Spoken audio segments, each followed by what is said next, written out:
আপনি গেছেন হযরত শাহজালাল রহমতুল্লাহ আলাইহির জিয়ারত।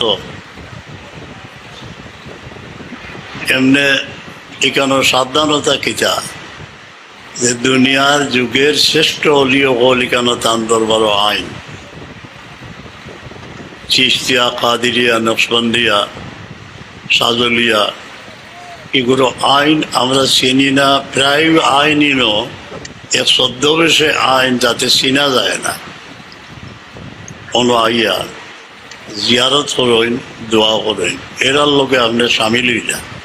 সাবধান থাকতে হইব যে আমি আইছি বহুত বড় এক নিরাশ্রয়, নইনত আল্লাহর মকবুল বন্ধা সকল বহুত আইছে। এরা দোয়া করিয়া খালি টান নিজের লাগে যাই না, কিন্তু যত দিন দুঃখী যত মানুষ জিয়ারত আইন সারার লাগে দোয়া করিয়া যায়।